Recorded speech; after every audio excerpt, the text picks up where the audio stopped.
What is going on? What is going on? Welcome to another conversation, coffee and conversation with me, your host, Kevin Smith. I'm looking forward to tonight's conversation.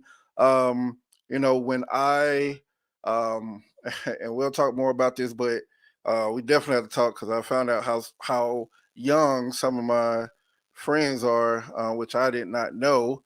But anyway, I always one of the things that God showed me was to be that I should be a teacher, and so I've always wanted to be a teacher. And I think that teachers do not get enough honor and respect. So I wanted to do that. I wanted to do a two-part series on where we honor teachers.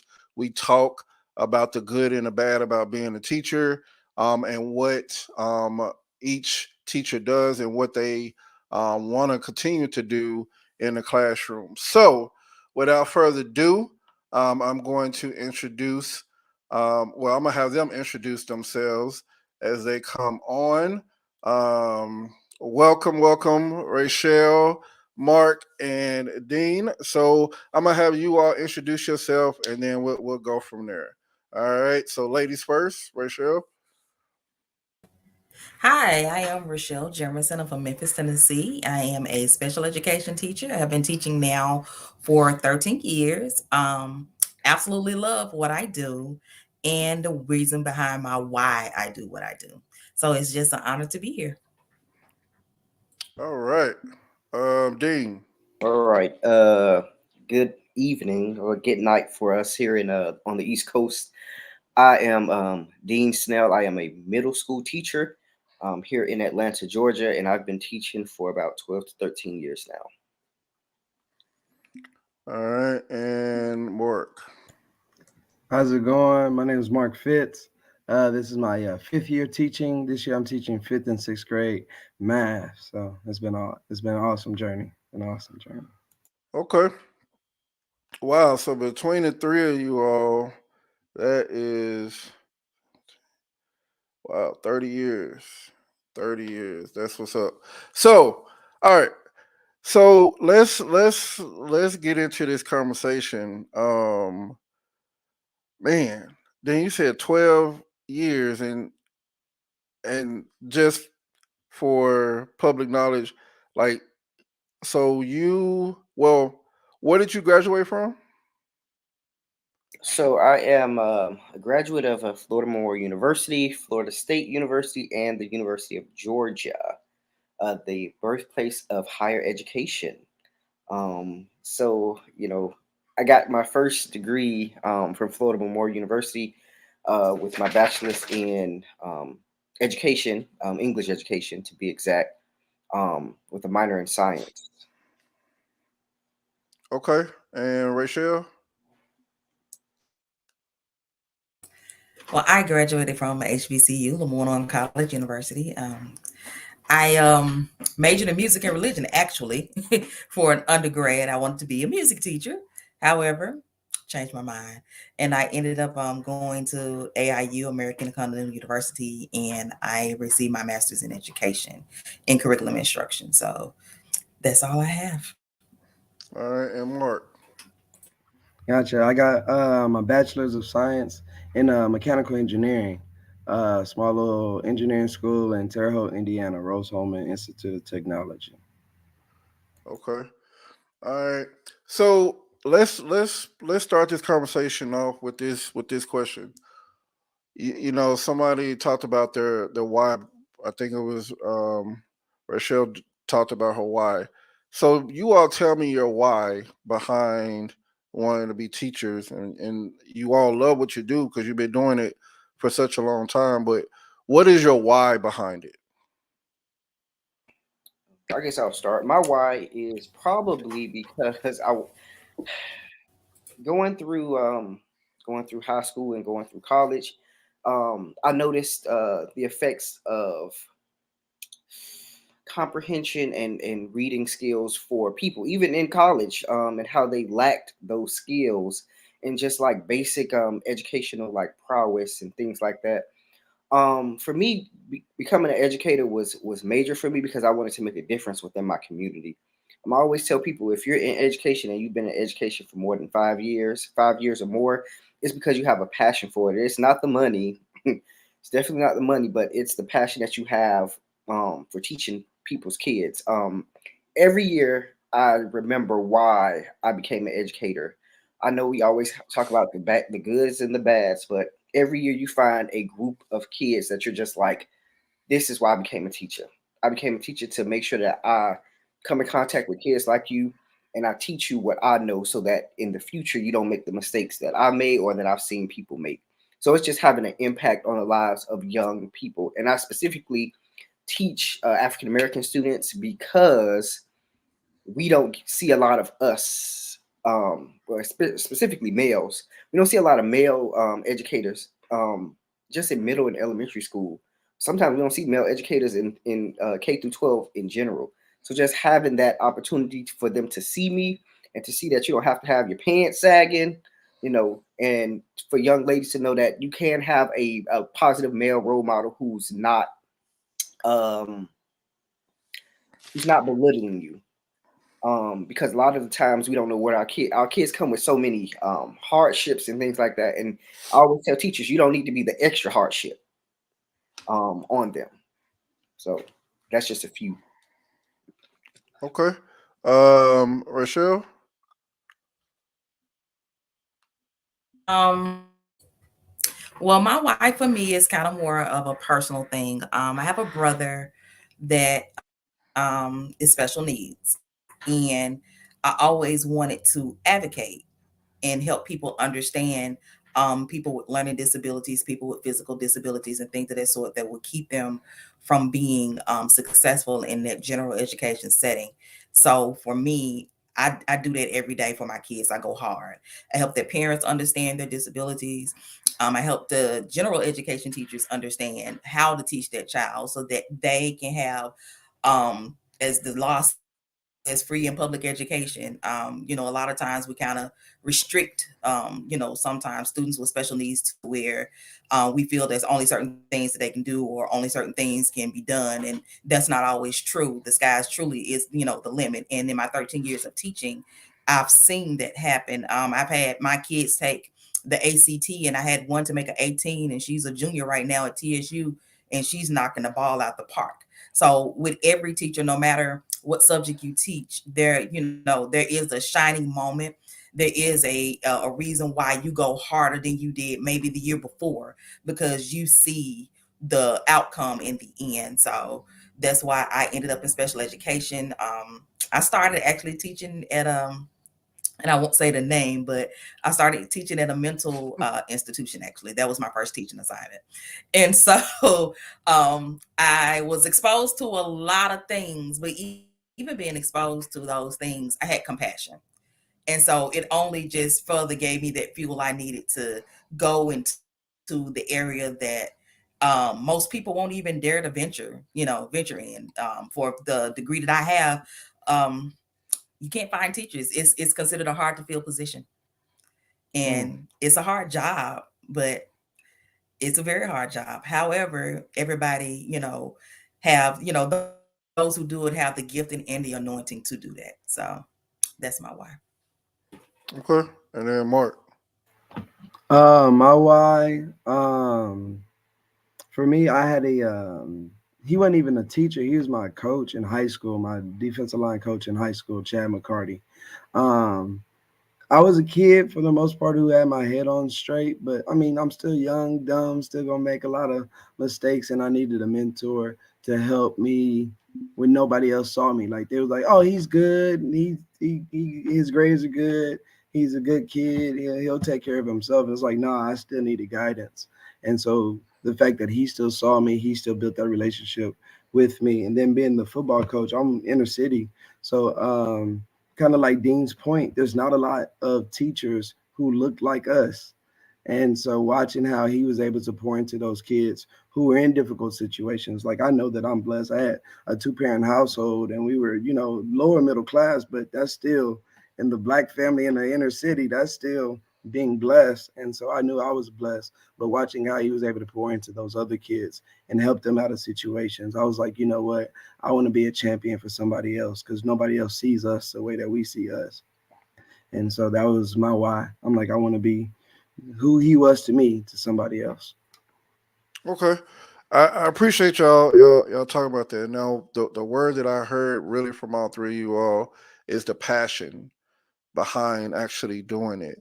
Now, let's talk about that because, you know, I was telling you all before the show got started, like I know a lot of teachers, and like I was saying, like I've always wanted to be a teacher.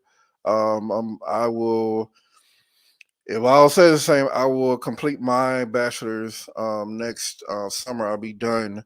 And, you know, one of the things that I thought about was, do I need to leave my current career field and go and pursue what I've always wanted to do, which is to be in the classroom? You know, and so when we talk about passion, when we talk about passion beyond the paycheck, what how do you all see that passion continuing on, especially, you know, Dean, what you were saying about, you know, if you teach beyond 5 years, you know, it's this was made for you to do. And so how do you tell a person like Mark to keep going when sometimes and some days it looks bleak?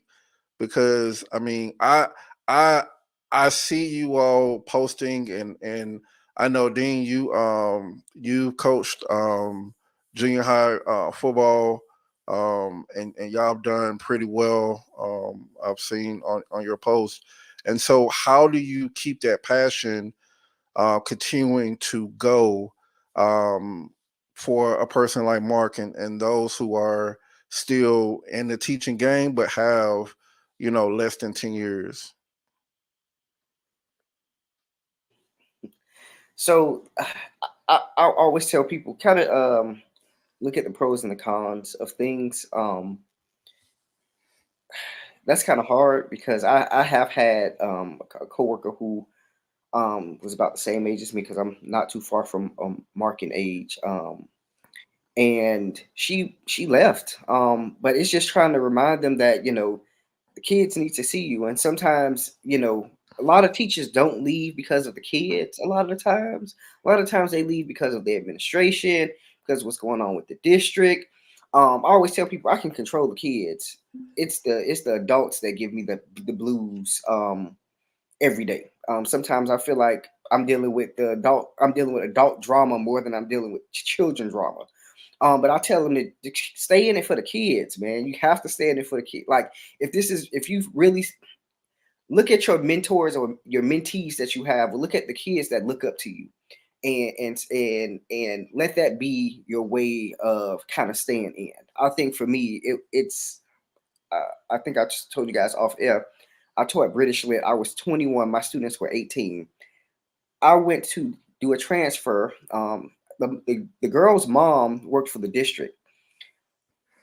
When I called the district, the lady told me that she was so thankful for me that I was there for her child her senior year to beat those papers into them. She was like, "You stayed with the work on them." That class was draining her, but she was like, she is now she was in her, I think, her second or third year of college, and she was getting ready to go to the military as an officer and for engineering. And she was like the work you gave them and the way that you taught them about deadlines and discipline. She said that was the biggest thing to help her make it through her first 2 years of college. So it's when you hear stories from those kids when they come back to you and say, you know, I thank you. You know, I thought you was hard, or I thought you were, you know, I thought you were a-hole, but I see that you had because kids understand if you were just a mean person just to be it, but if they see that you have that passion and you're trying to help them, they're going to always want to stick around. So I always tell new teachers or teachers that's thinking about leaving the profession, you know, think about the kids and think about the impact you have on those students before you know, walk out. Okay. Rachelle, your thoughts on that? Well, I always tell teachers, and I'm actually a teacher mentor, but I always tell them to find their one. There's going to be one child in that class of 35 that's going to need you more than you know.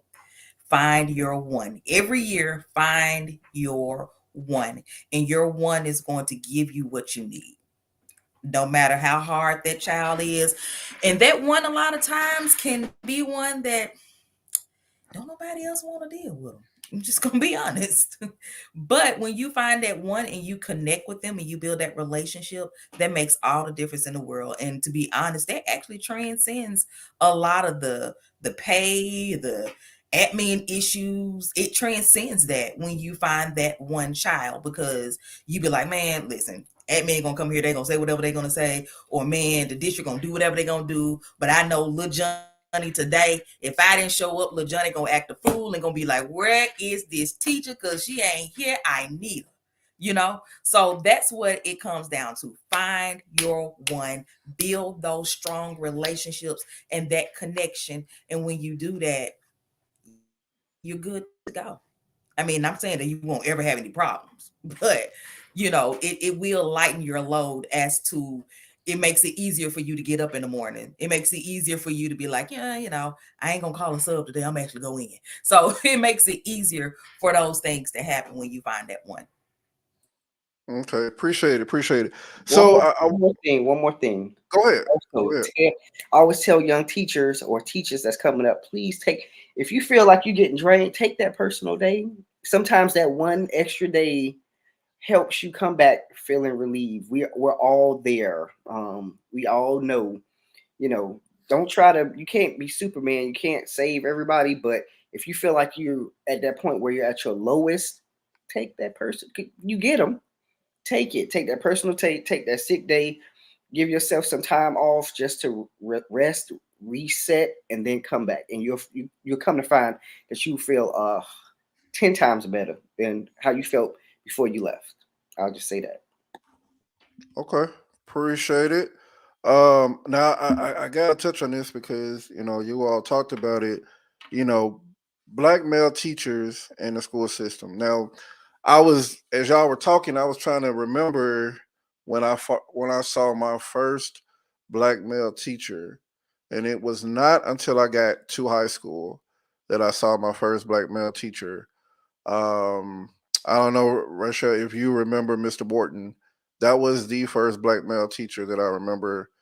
He taught math, um, and I never thought about it. Never thought about why I don't have like I saw black female teachers, but never a male black teacher. But I never really was like, why don't we have black male? Like I just never really thought about it back then. But as I got older, and I did see my first black male teacher, I started to wonder, why is it that there's a lack of black male teachers in the education system, and it kind of disturbed me, because I feel like um, it's needed. I know, like I said, I love teaching, and I teach in my church.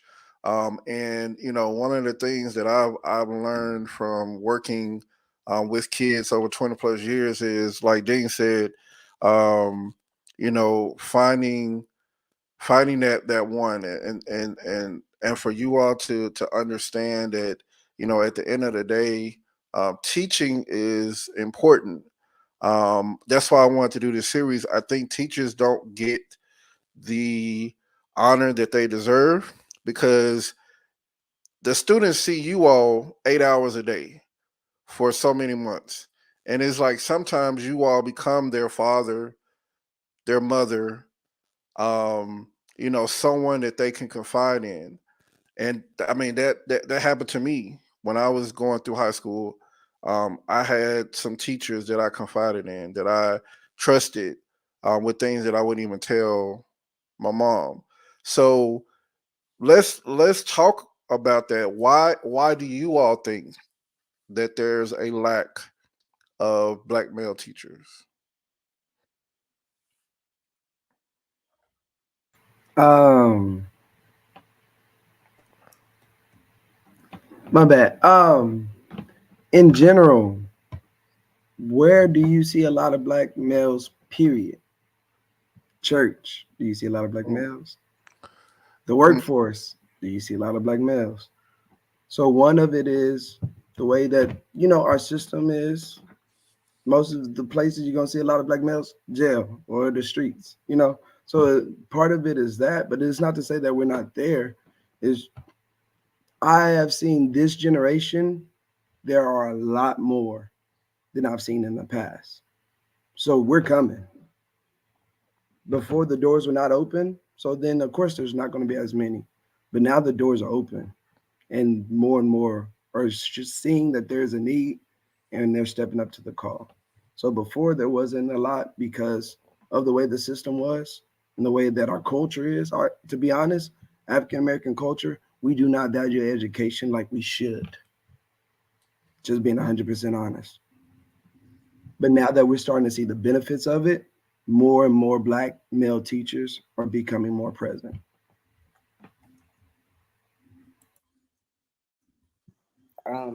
I think I'll agree with Mark with that first point of just things from the previous past. But I think I'm seeing more black male educators in the system for many reasons. And I love seeing black male teachers, male teachers, period, just in general in education, because what's happening is they're pushing for higher pay too. mm, When it when it's more males in the profession, they tend to push for higher. I'll tell people, look at nursing. So um, while we still lack is because people don't. I don't think a lot of males understand the value that they have in education. A lot of people will go and mentor, and they'll be like, "Okay, yeah, I got one mentor, I got one mentee, and I made a change in this kid." I'm like, now imagine what you can do if you actually walk in the school and actually start teaching. Um, and I think again we have a lack of black male teachers because again, education or the education system isn't valued and pushed how it should. Everybody's pushing be a football player, be somewhere in sports, be a doctor, be a lawyer. And yeah, what teach education don't pay enough for a lot of black males, male people. You got to have like two different jobs as a black man, as a teacher in general. I know teachers that's working two jobs, so sometimes it's the lack of pay that does not help with that situation. Um, and we see that now because there's a lot of us fighting now to pay. Like, can we get a 2% raise every year at least? Like, inflation is mortgages and rent and gas is not cheap, and y'all still trying to pay us what y'all paid us 5, 10 years ago. So again, that's one of the reasons why we see a lack of black male teachers is again, education is not valued. Um, the pay is sometimes abysmal depending on where you live. And again, sometimes black males don't want to deal with a lot of the headaches that you have um, in the school system because a lot of times there are a lot of issues in the school, and that's a whole nother topic that I'll just leave at that. Rochelle? Definitely agree with what they have already stated. I know for my district that I work for, the presence of a black male is kind of slim to none, and that's even in most of your urban schools. You will see a lot of women, but you may have men that are in the school, but they're not teachers. They're working in other positions that doesn't really have a high rank, so to speak. So the value, I want to say, and maybe the line of respect that the black male presence should have in this setting is kind of undervalued because of where they are positioned. Um, I know for my district, it was some years ago actually. They used to actually give a bonus if you was a black male, and if you taught certain subjects, like if it was math or if it was biology, you received an additional bonus for being a male and teaching those subjects. Now, don't y'all look like that, because it ain't like that now. They changed that. That was like 100 years ago now. But but at one point, it was something that was valued. But now, I've seen it in, just the schools that I've worked in. It's been a really major diminish. And then also too, I've had some male parents, feel like that teaching is kind of like woman's work. Mm. And I'm like, well, I didn't know that it had a gender to it. And like, oh, women are good at working with the children and keeping them organized and doing this and doing that. And I'm just like, well, if you're a parent, you don't do that for your child. So it's kind of like, it's that part too. But I definitely agree with what the gentleman has stated about, not having that presence and not seeing many, and that it does kind of, it has this bearing. I will say that it definitely has this bearing on the actual running of the school. And it has this bearing on the young men as well, because if you're per se in a school where you have a lot of female presence, those young men are going to play on that. They're going to play on it.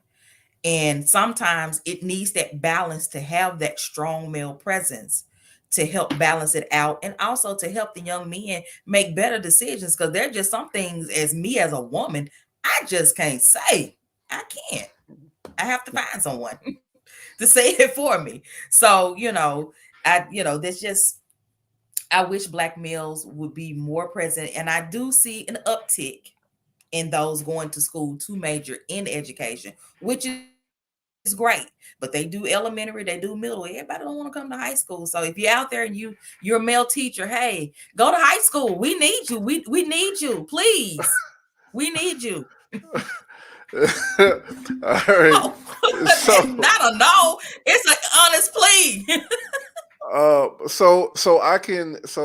I do appreciate you all talking about that, because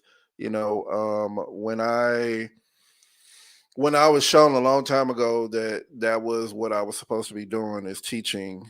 Again, I do it in church, and then I'm big on mentorship, especially with young Black males, young kids.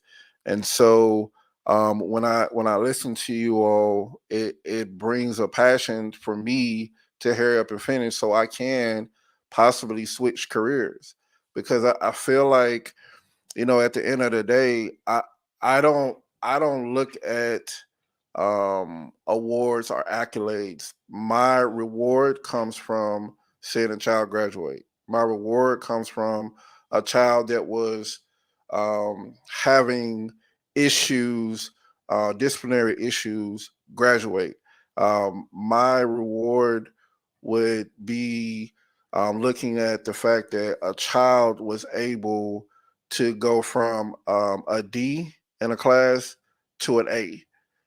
So those are the rewards I think that people miss out on. And then the moments. I always talk about moments on most of my podcasts, because I look at the moment that you all have with these children. And I want to talk about that for a moment, and for you all to give me, if you all can think of one, a moment that really shaped you or shaped that child that you had that particular moment with.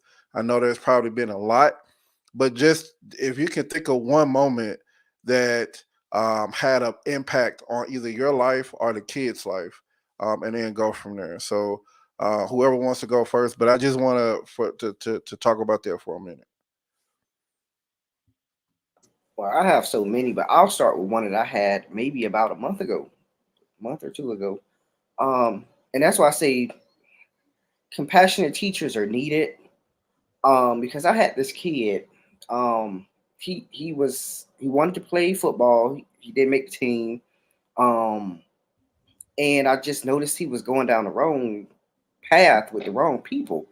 And one day I just stopped him, and I was like, "Hey man, like what's up? Like what's going on with these grades? I'm not feeling these grades. Like I'm not liking, what's happening." I was like, "This wasn't you last year. Well, this wasn't you sixth grade when you tried out. So what's going on with you?"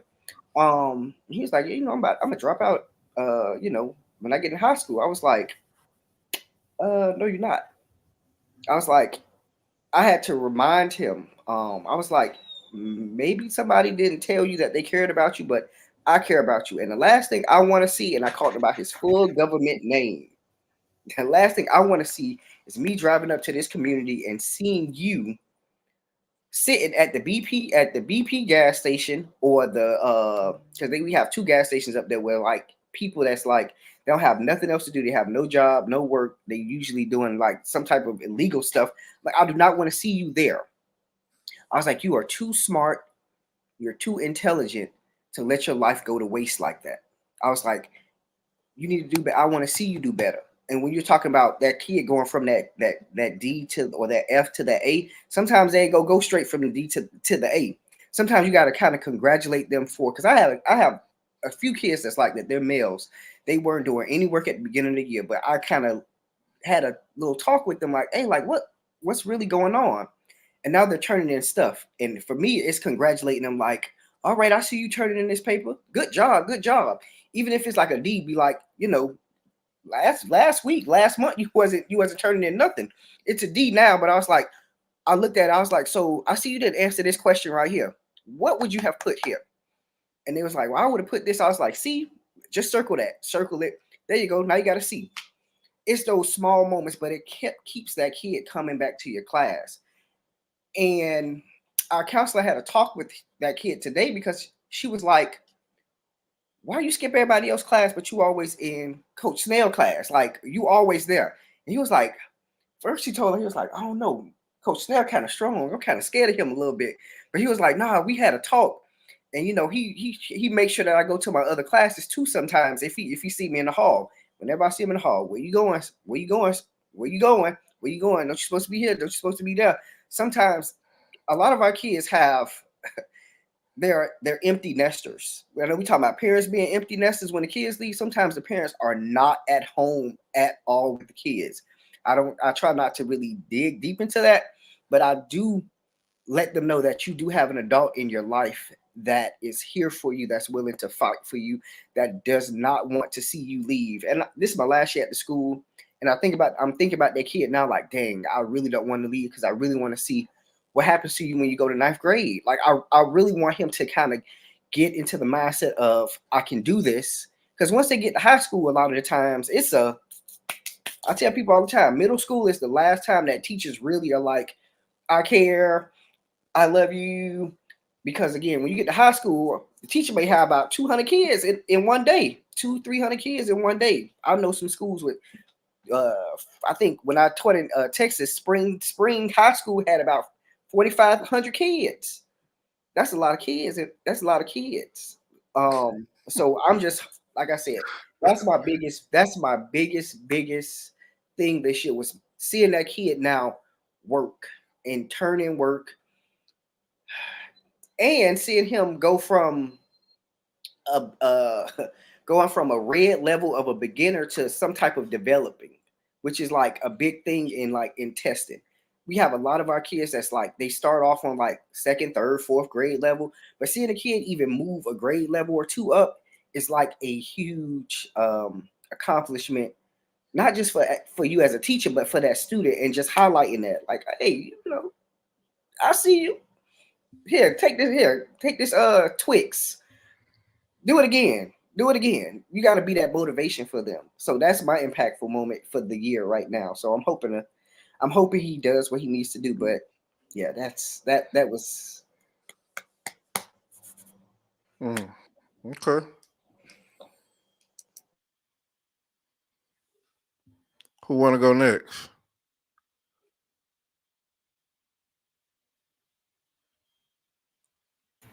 I'll go ahead and go. For me, it was kind of what started me into teaching. So I started as a sub. Actually, for me, I changed careers. So Kev, man, I encourage you. If teaching is where your passion is, and that's where your calling is, change careers. I went to school to be an engineer. I thought that's where my passion was. I thought that's what I wanted to do. I love doing stuff with my hands. But when I look back over my life, I'm like, no, I'm a teacher. I started teaching piano when I was 14. So I've been a teacher since I was 14. just didn't realize that that's was my calling.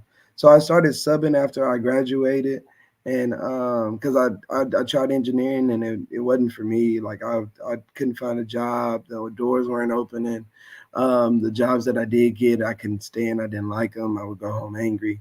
And I had a cousin who was subbing. He said, "Try subbing," and I started subbing, and I liked it and I enjoyed it. I was kind of all over the place. I started elementary school, high school, because my mentor was when I was in high school. I always said I was going to go back to high school. I still always said that was my calling, was to be a high school teacher. That way I can also coach football as well. So I was like, I'm a sub, and then I'm gonna go be a high school teacher.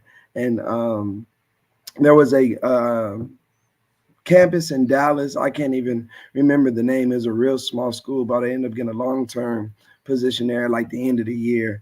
And so it was the last 2 months. And in those last 2 months, the relationship that I built with those kids, and majority of those kids looked like me. So I was able to relate with them and have that relationship with them. And like I was able to make an impact even in those 2 months. Like they took a test and their scores grew within those 2 months. And it was like, man, thank you, Mr. Fitz. This is because of you. Like when kids tell you that, it's like when you can see the benefits of what you do, that's how, and it's like, okay, it's worth it. Like the tough days I can put up with because this kid left with a smile on their face because they realized the benefits of having me in their life. This is what I was called to do. Rochelle? Oh. Well, impactful moments for me. I am one of the lead senior advisors, and what's impactful for me is to always see those seniors when I've seen them from ninth grade go all the way up to 12th grade, and how they have matured over time, how they have grown academically, how they gotten some of the silly willies out of their system from that ninth grade, eighth grade. I call it ninth grade, eighth grade because they still got a little eighth grade in their soul that year to when they get to their senior year and they're all ready to graduate, and you see them mature, and next thing you know, you're walking across the stage and you wiping tears. And this will be the same child that annoyed the world out of you for 3 years prior. Those are impactful moments for me. And every year, actually this time of the year, I have mixed emotions. I'm happy because I see them moving, but I get a little sad because I'd be like, yo, who gonna bug me like this child did? Who gonna, I mean, it's just the attachment things, you think about, but those things, I have to keep it moving, but at the same time, it hits my heart every single time, because when you see a child grow, when you see them grow, the joy as a teacher that you have is very unimaginable, because it's just like, man, they finally got it, or man, they're getting here. And when you see them grow and they take that seed that you gave them however many years ago, and it blossoms into this huge evergreen tree of a life that they have, that makes all the difference in the world. It makes all the difference in the world. And it makes you be like, all right, now I'm gonna plant some more seeds. Let's keep it moving, But those are super, super impactful moments for me. Okay. I appreciate it. I appreciate it. Now I'm gonna shift gears because I heard you all talk about this, and I've been kind of waiting, to talk about this because we can talk about this all day. So, two parts to this: the discipline of children at school, and then parent involvement. Um, I I watch I get on social media and I've seen, kids hit teachers. I've seen kids cuss out teachers. Um, and my first thought is the parent involvement. And so I never always want to go to the parent, but it's like, what is the child watching at home? And like Dean said, sometimes, is there even a child at the house? I'm sorry, is there a parent at the house? Is there someone there that is actually being able to, discipline them, make sure that they're doing right, make sure that they're doing their homework? So I want you all to talk about how does that look at your school? How does parent involvement and discipline look at your school? Could it be better? Is it where it needs to be? What do you think, could be added? Like, let's dive into that. Oh, I'll go first. For me, parent involvement is really, really big at my school. One of the things that my principal always say is that, we provide great customer service. We're a 5-star level school. This is what we do. And we always have this term that we say, we co-parent with the parent. And so when you say that, a lot of times the parents, it's building that relationship. By me being a special education teacher, when I talk to parents about, their child disability or whatever, and I call out certain things that I see in the classroom, and they be like, oh, they do the same thing at home. Well, we co-parents. Now, what we finna do to handle this? So, it's really that, it's really creating that bond. There's no way your discipline can be curbed if you don't have that strong, and I like to call it circular relationship. If the child knows that you and the parent on one accord, if the child knows that you, the parent, teacher, school staff, coach, everybody is in this nuclear circle, they ain't got nowhere to run. They gonna do what's right, because out of that circle of people, they're not going to want to disappoint one or all 5. So it really depends on that just building that relationship. And then also too, we have a team. We actually have a behavior team that's actually inside of our building that's all male. So it's a different look when they see that all male team, coming to have discussion with them. And it's funny because it's an all-male team, but all 3 of them have these different personalities. You got this real hard guy, and then you got this one that's kind of in the middle, and then you got that soft-spoken one that's a therapist, and it kills them every time when that therapist shows up because they don't know how to deal with him. But because they're so used to having, men to be like, oh, and when they have that soft-spoken person, they be like, well, I'm just gonna go and tell you what happened. So that kind of helps build to what we have going on in our school.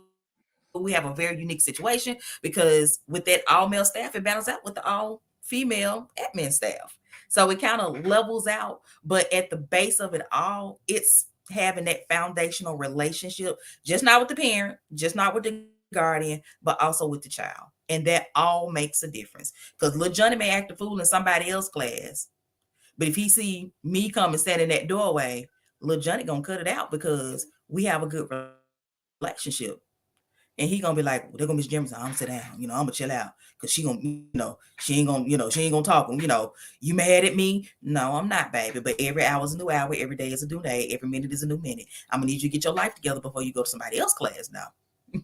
But that's how, that basis of that discipline starts.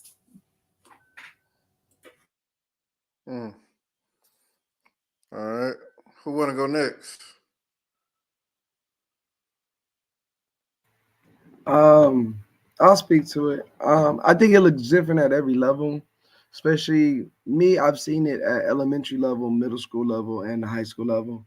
And to me, I guess it falls more on the admin, because I've seen situations where even where the parent is, we call home and the parent taking care of business and disciplining on the home front too, but every day the kid still comes and acts the same way. But that's because the behavior system that's at the school and the culture that is set is at the school is that the kids run the school. So I think it has a lot to do with the atmosphere that the admin has up front as well. The school structure and the culture of the school has to be set by the administration up front first with their behavior system.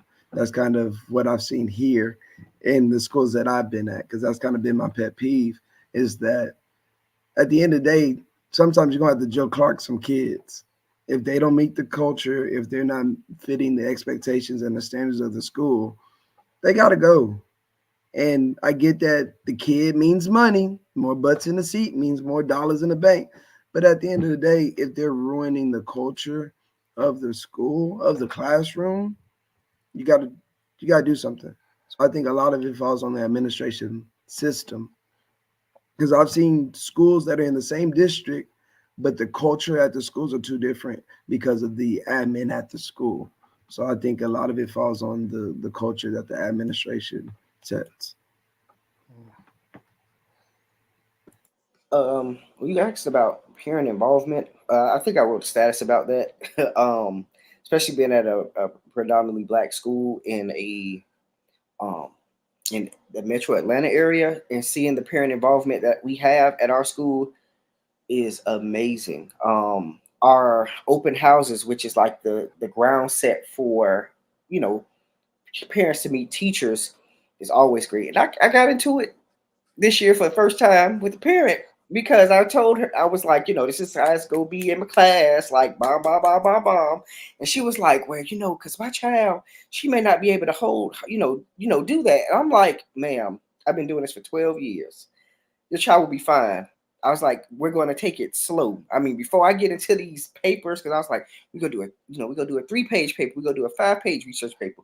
We're going to do a 6-page research paper. We're going to do PowerPoints. We're going to do sometimes parents have to, they put limitations on their children.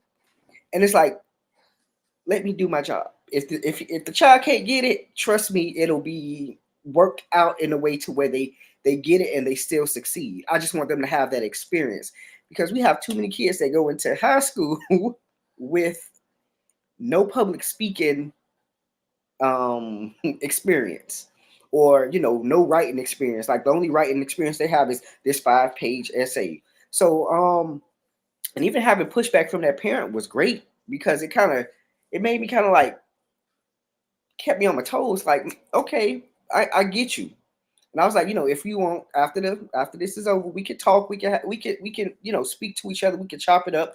I can tell you, how this is going, because I don't teach special ed. I have general education kids, but sometimes the parent involvement needs to be just as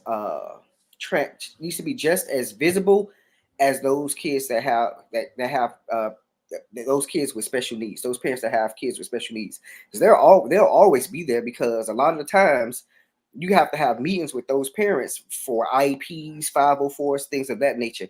But sometimes with our general ed kids, the parents, they feel like, if my child not doing bad, I don't need to come out there. That's how my mom was about my freshman year in high school. Once I left middle school, she was like, as long as no teacher don't call my phone and tell me you ain't up there acting a fool, I don't got to come out there. But I always tell parents, middle school is the time where you want to come and pop in on your child the most. That's where you need to have the most parent engagement, is middle school, because that is the transition from child to teenager. And I cannot tell you how many young people come in 6th grade one way, and by the time they leave middle school, they're a completely different child. And that's because sometimes parent involvement goes away. So I'm kind of happy that I'm at a school where the parents are just as involved as the teachers. And we have a nice little PTSA group. The parents are always out there making sure the kids are okay. We had a whole Black History Month thing put on by the PTSA. The parents spearheaded it. The kids had to dress up as different people.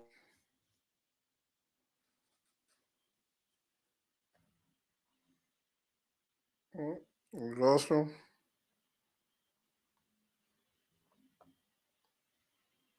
I think we lost Dean.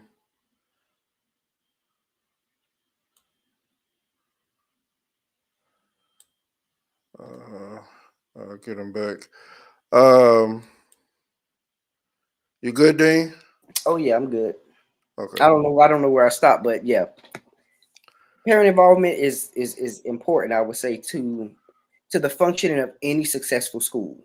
I think that's just, if you look at every school where there's like success being had, there is a connection between the parents being involved, the principal understanding why the parents are involved, and the teachers understanding why the parents are involved as well. So when you have all three of those in one setting, and they're all like given the same opportunities to do things, you have a successful school just all around. So So I want to. I appreciate y'all sharing that. So I want to go back. And I want to talk about how was COVID for you all? Like, how was that whole experience of moving out of the classroom and doing everything online? And how was it coming back to the classroom, getting back used to being back in the classroom versus, y'all probably got used to just being at home, you know, might have dressed up top. We all know how everybody did. They dressed up top, but down below you might have your pajamas on. And as soon as y'all was off camera, you took that off and you was back on the couch eating cereal or whatever you was doing. But how was that make an impact on you all, and how do you think that made an impact on the kids, and how was that for you all when it came to when COVID did happen? Okay, so I don't think I've called that many parents in all my entire career of teaching was doing COVID. Um, I mean, I'm teaching and I'm teaching down, but at the same time, I got this cell phone right here, right? And I'm like, excuse me, class, Miss So-and-so, you need to tell your baby to go and tap in so he answer this question because he ain't answering this question. Him. No, ma'am, he's not. I hear him snoring. You need to go back there in that room. You need to go wake him up. Well, this ain't gonna be a blessing for him today. He's just not gonna have that blessing. And so it was a bit difficult. And because what I realized was people think that these kids are the kids of technology. No, they're not. They are absolutely not. I had parents calling me, so my baby can't turn the computer on, ma'am. Did they press the button? Where the button? Ma'am, I don't know. Like, I had to like, hey, can you FaceTime me from, Google call me so I can see what you're talking about? Because I don't know, ma'am. I have to like, not only was I teaching these standardized lessons that I'm required to teach by curriculum, but I'm teaching whole computer classes on the side to the parent to teach them how to operate the computer to make sure that they baby can get that blessing for the day that I was teaching, because I did my good teaching. Right? So I mean, this is real stories, this real thing. But we, that transition back into the classroom, I was glad to have that space. I was glad to have this space because education can be serious again. We in a classroom, it looks like a classroom. I didn't have to put up that fake classroom on the back of my Zoom or in the back of my Teams to make it feel like it. I was in a classroom. You can come in, you can see my decorate. It was a classroom. But however, COVID to me also negatively impact their growth academically. That was, how you always hear, oh, that baby got stunt and growth. Yeah, that was a stunt and growth moment academically. And I think it's just not in one state. I think it was just nationwide. It's stunt growth academically. And now 3 years later, 4 years later, we see it. And it's not just 1 or 2 years either. It's showing a lot. And some things we had to go back in and reteach, just plumb flat out reteach it, because they was at home sleeping and missed that blessing. And, I guess they brain leaked that. I don't know, but they didn't get it. So it was a lot of that first year back into the building was a hard curve, because we had to go back and teach everything in classroom procedures, discipline. You can't come to school with your SpongeBob pajamas on, sugar lump. You got to put on some clothes. It was all of that we had to go back and do, plus teach, plus have observations. That year was very tough. It was tough, but we made it, and we're going to survive the hard curve from it. Amen. Mark? Well, for me, it was COVID year was actually my first full year of teaching. It was my first year of teaching 5th grade math. The year before that, I was a TA, and halfway through the semester, I was a TA for 2nd grade. Halfway through the year, 3rd grade teacher ended up leaving, and I just passed and got my teacher certification. So they threw me in a 3rd grade classroom. So I'm trying to learn how to teach. And then that spring break is when COVID hit. So I'm learning how to teach while getting hit with, COVID. And so for me, I learned how to teach during that first COVID year. But it was some pros and some cons to it too. I had a lot of time to plan out my lesson and learn how to get creative, like Blooket and all of those. Like I learned how to use all the different tools to make teaching fun for even when you're not in front of the kids. But for me, also coming back into the classroom, I didn't learn how to manage my time and like the planning periods. When I had COVID, the whole day was almost a planning period because I only saw kids when I had them. But then now, okay, I got meetings during one planning period, and during my other planning period, I actually got physical papers in front of me that I got to grade, when before everything was graded on a computer. So making that transition back into the classroom and never having the teaching experience before that, it hurt me as a teacher, because now I got to relearn how the material management, the executive functioning skills of a teacher. And Dean? Oh, the impacts of COVID were real, and they're still real to this day. You still have hundreds of kids who are, I mean, they were 2-3 grade levels below before COVID. They're definitely 4-5 now. Like I said, I teach middle school. I have kids literally on 2nd, 3rd grade level of reading, 2nd, 1st grade for mathematics. And when they get 8th grade, that's the testing year. So me and my cohorts, we're looking like, well, how did you get here? Like, we really be in there singing Deborah Cox. Like, how did you get, like, sir, I just gave you, even when you give them, Rachel said, trying to reteach. Every year for me is reteaching.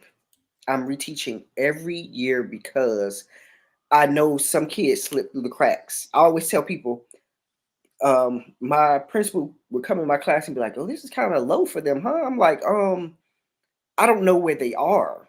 I'm going to start low. It's almost like you're taking a rake and you just dragging you're dragging everybody up until they get to the level that they're supposed to be. Once I get to about 4th, 5th grade level, that lets me know, okay, and you kind of know the kids that got it because their parents were there and involved. But people don't realize that COVID messed up a lot of kids because a lot of parents were not home with their kids. So like Rachel said, people were sleeping, kids were sleeping. I would tell my kids, I'm gonna call you out. Like, you think you just go sit there, I'm gonna be like, hey, what's the answer to such and such?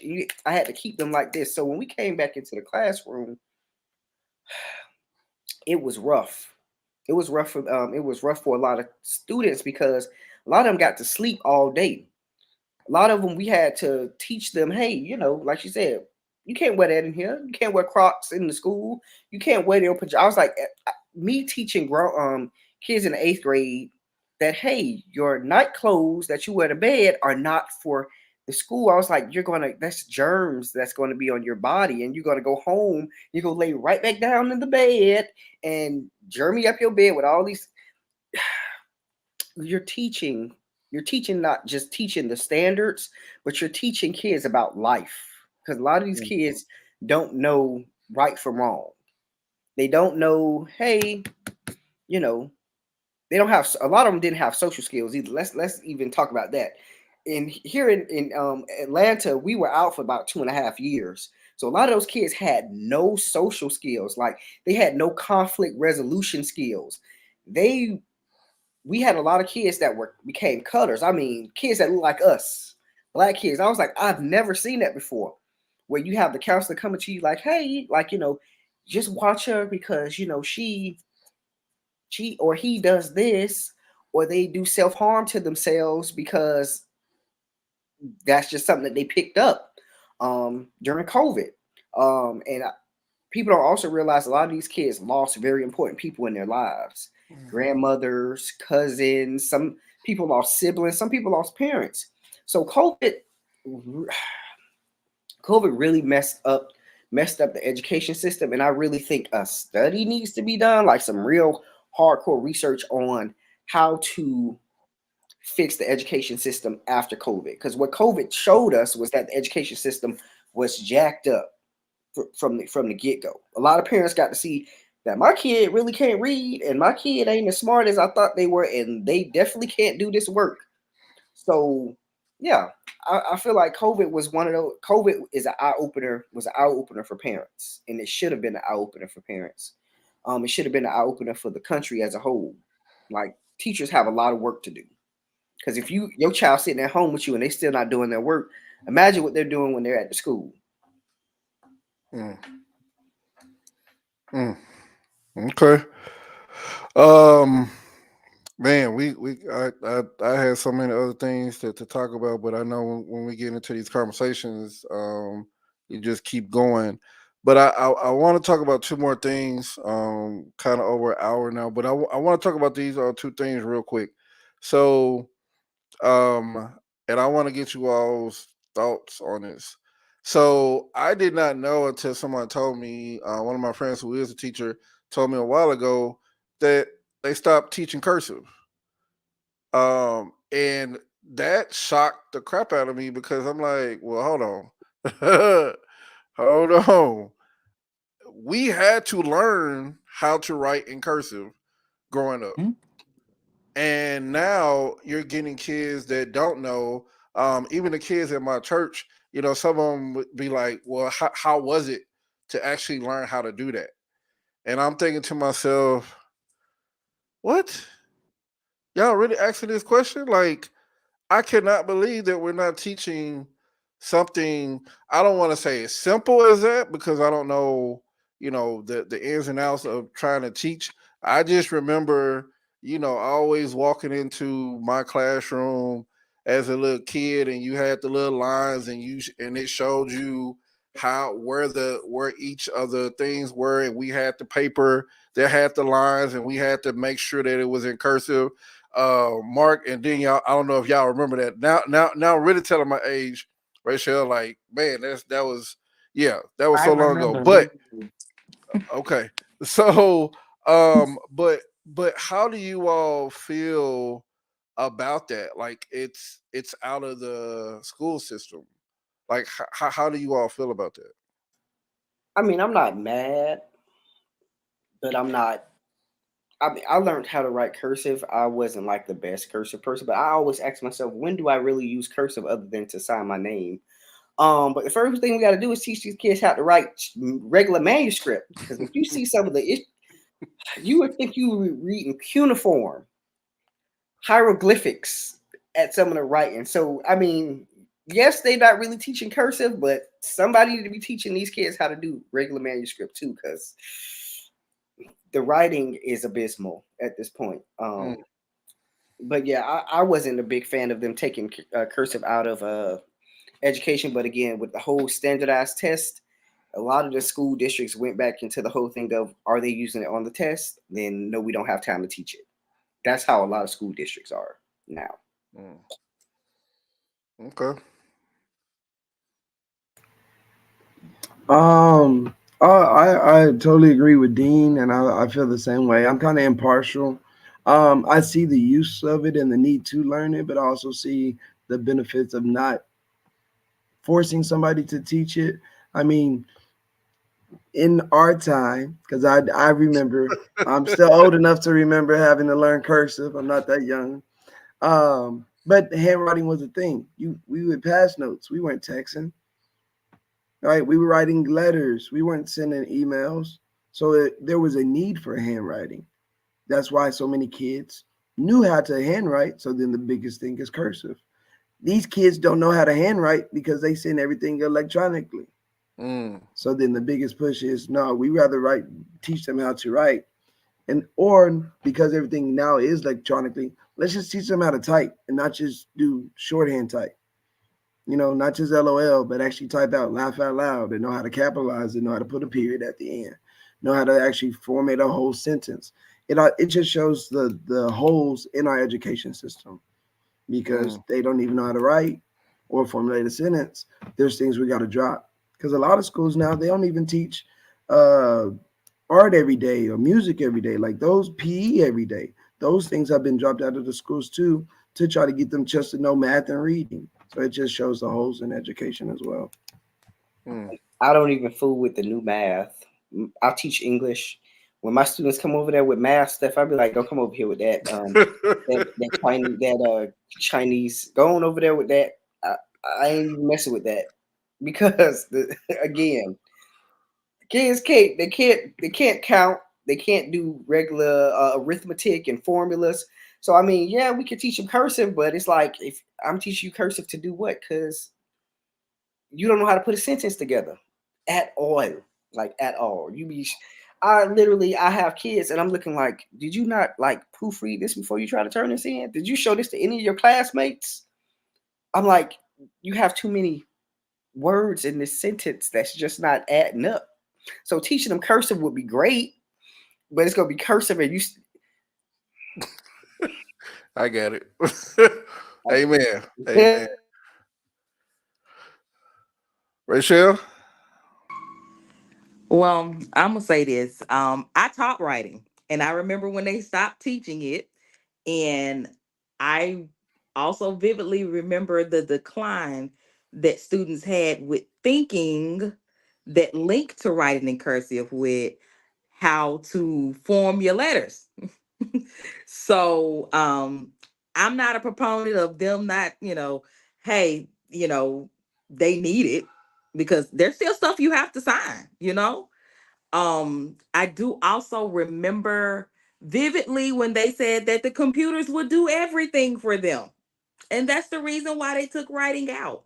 So it was like a catch 22. And I'm like, well, the computer can sign for them, but if they get a piece of paper, that piece of paper just might stay the way it was because they're not gonna know what to do. And to piggyback, I mean, listen, some of this handwriting, baby, I have to ask them. Now, wait a minute. Now, what you trying to tell me? Because I don't understand. And you done wrote the holes on the right side, baby. The hole's supposed to be on the left. I'm just confused all the way around. I don't know what's going on. So you're going to have to come and break down to me what you trying to tell me because I don't get it. So Y'all God funny. bless America. That's all I can say. Amen. So y'all funny. I was watching a TikTok, this lady who's on there, and it just shows her grading these kids. It's a picture, they're supposed to color it, and they're supposed to name what it is. And I watch her, and when she's grading, I think one of them was broccoli, but the kid said it was drugs. And so I just be like, man, like, what is going on? Is it them being funny, or they just don't know? But listening to y'all, they just don't know. So I appreciate y'all. I want to do one last thing because I've been doing this for like some of my shows, and so I want to talk about. I want to give you two myths, and then we're gonna end the conversation. But myths about being a teacher. Um, so I won't be able to afford a decent life as an educator. That's one of the myths that I pulled up. I won't be able to afford a decent life as an educator. How do y'all feel about that? It's called budgeting. Budget heavy. You know what you're getting. They split your checks up. A lot of school districts are nice now. They split your checks up for the whole year, so that because most districts and then you get paid twice a month now instead of the once a month like some districts do. You just have to learn how to budget your money. A lot of school districts pay pretty decent. Um, Livable wages.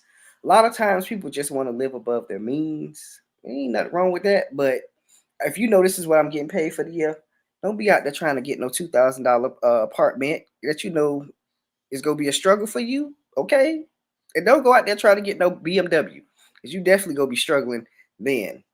Okay, and don't be out there trying to buy all that little jewelry and stuff like that. Got to live within your means until you get what you want. Because the higher you get in education and the more degrees you have, the more money you will make. Um, Teachers now make more now than they were making 5 to 6 years ago. I think teachers now starting off in some places at $55,000, $60,000. That's pretty. That's pretty okay. That's a pretty okay living. So. Budget is awesome.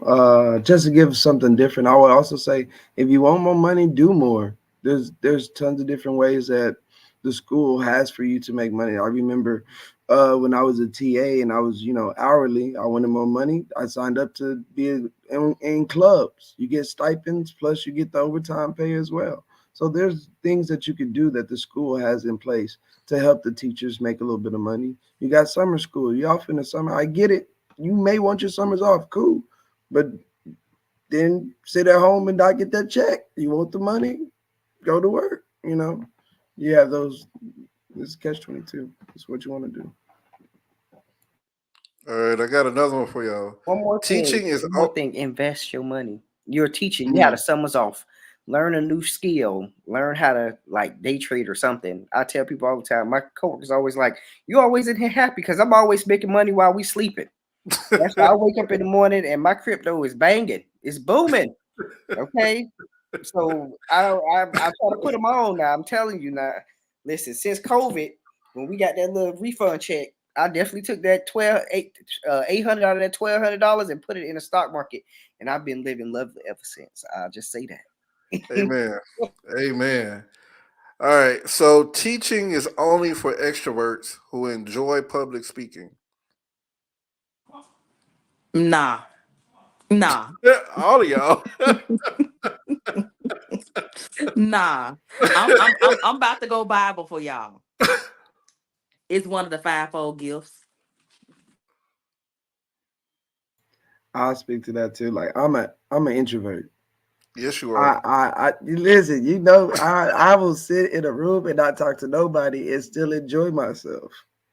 But no, because for me, I enjoy hanging with kids more than I do adults. I will be in a room with adults and not talk. Get in a room with 3 kids and have the time of my life because it's a gift. It's something you call to. I'm an introvert. It's just me and my dog sometimes. And we love it over here. I mean, when I leave, I tell people when I leave work sometimes, I don't even want to talk to my spouses. You just be like, listen, give me an hour. Give me 1 hour. I go in the bathroom and I sit in the bathroom. I don't do nothing in the bathroom. I could just be in there. I'm just in there for an hour because I have to tell people I gotta decompress from all the stuff that I just dealt with from the other teachers and their drama, because people don't realize, but the teachers have more drama than the kids. The teachers and the drama with the admin, because they have drama. Then you got the teachers with the drama with the kids and the parents. So you got to deal with all of that. I'm not an admin. I'm interning for admin, but hearing all of the drama over the last 2 years, I'm starting to lose my little hairline right here, bro. I ain't worried about the gray hair. Can I get my hairline back? Because I'm stressed out about these. I always got to hear everybody drama. So when I get home, I'm like, this is why I don't talk to people. This is why I go in my house. This is why I don't go out, because y'all have too much going on. Wow. It's interesting when I said it, all 3 of y'all make the same reaction. No, but it's interesting to know that. And Mark, I had to go back to something you said because I'm the same way. I do not, and whoever listening, it is what it is. I do not like being around adults, but I could be around a kid and be like, oh man, I could be around a kid and enjoy being around a kid, but being around an adult, I, man, what? I don't want to talk to you. I don't want to talk to you today. Like I don't even want to deal with you. But when a kid comes to me and be like, "Hey, you want to do this?" Yeah, yeah. Let's go and do this. Let's watch TV, whatever you want to do. But yeah, I feel you on that because I don't have patience for adults. I have all the patience for kids. And people would say that the opposite. You don't have patience for kids, but you have patience for adults. But I always say this: kids don't know. You have to teach them, and so you got to have patience with them, like I was stating earlier, to get them, from that F to that A. You got to have patience to work with them, but with an adult, come on, you know that you was wrong. You know that you did that. You did this or you did that or you said that. You know, but as a child, they're still learning. They're in the learning phase of getting to know. Even in high school, and make sure God bless you because that is I know more of my friends are in elementary and middle school than high school. So when I always hear someone saying that they are teaching in high school, I'll be like, God bless you. I'm praying for you.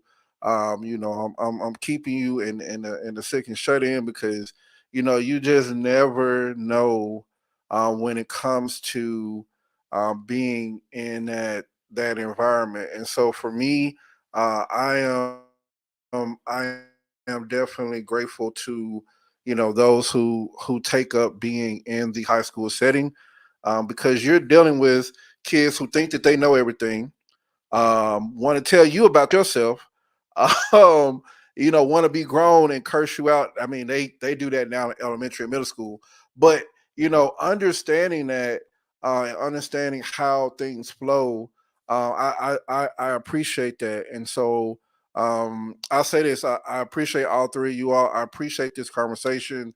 I appreciate you all doing something that a lot of people don't really want to do and don't have a knack to do it. You got to really have a passion, um, and a commitment to want to do something like this. Want to actually be in a classroom. Want to deal with hearing so many people's problems, dealing with the parents, dealing with the kids, um, having to deal with your other coworkers, having to deal with everything that's happening, but yet still being able to make an impact on someone's life.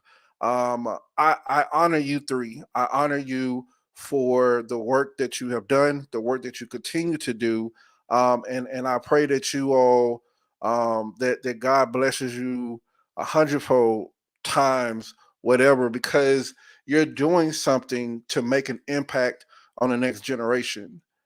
And I think we lose sight of that. You know, Parents drop their kids off in the morning. I got 8 hours free, even if they're working from home. Hey, go with them for 8 hours. And they don't think about that you make an impact on them, that you can change their mindset of a person thinking, oh, well, I can make money, on the corner just shooting craps or, selling drugs. I can be on the corner. But no, I can really get in this education and I can become a lawyer. I can become the first person to graduate college in my family. I can become whatever I put my mind to it, but I need someone in my corner that is going to push me to where God has me to go. And I appreciate you all. I do. So I'm gonna do this. I'm gonna have you all do your final thoughts. I'm gonna have Dean go first, and then we'll continue on with everyone else. So, Dean, what is your?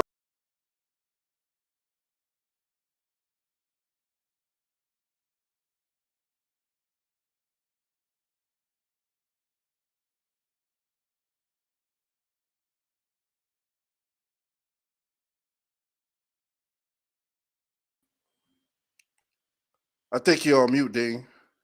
Asking me what my final thoughts were. Yeah. So, anything you want to talk about Oh, when it comes to the conversation? Um, Yeah. so I guess my final thoughts. is if you want to see a better education system for your children, for your nieces, for your nephews, for your grandchildren, become more proactive as a parent, as a grandparent. Become an advocate for your children.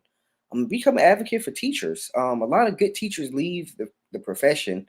I know I've had my thoughts in the last 2 years about just leaving the profession because, again, we don't see enough coming from the top.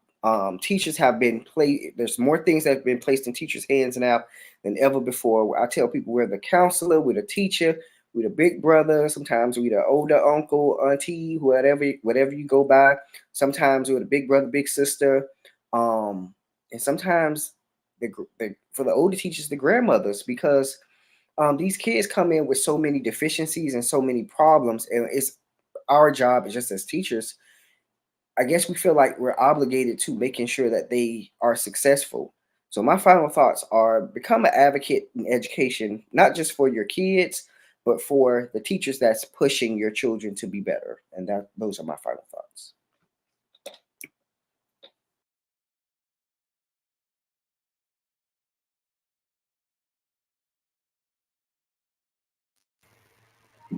Mark, your final thoughts, sir. Gotcha.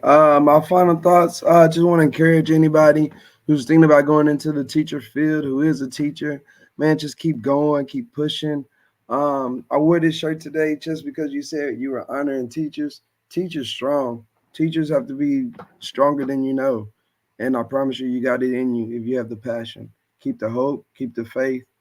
I like to say that teachers are kind of like farmers. We're tree farmers. You plant the seed. You may not see the tree grow to the biggest to where it's, bearing fruit, but stick in there and stick with it. 20 years later, 30 years later, then you'll see your fruit.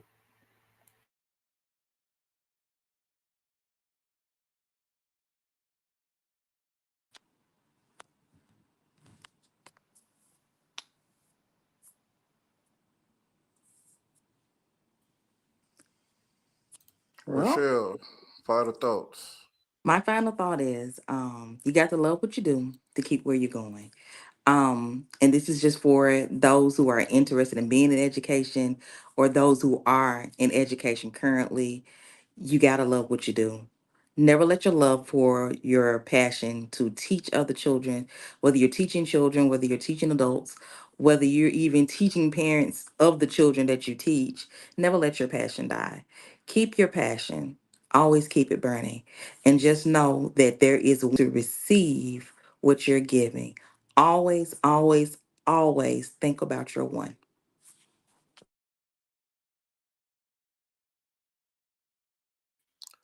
Man, so again, thank you all. Thank you all for this time. I look forward to seeing what you all are going to do in a classroom. Maybe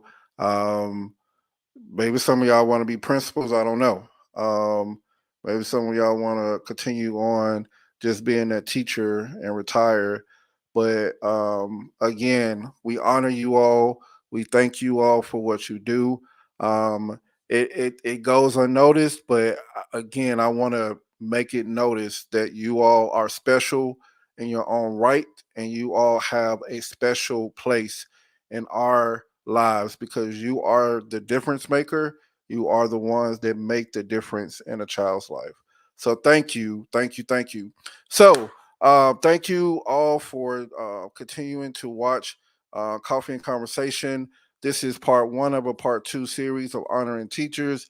I can't wait. I'm going to have some more teachers back next week, and we're going to continue to dive into talking about honoring teachers and giving them the respect and the notice that they deserve. So, with that, whether it's early morning, late afternoon, or late evening, a good cup of Joe and a conversation will always get you right. This is Kevin Smith, Coffee and Conversation. You all have a good night.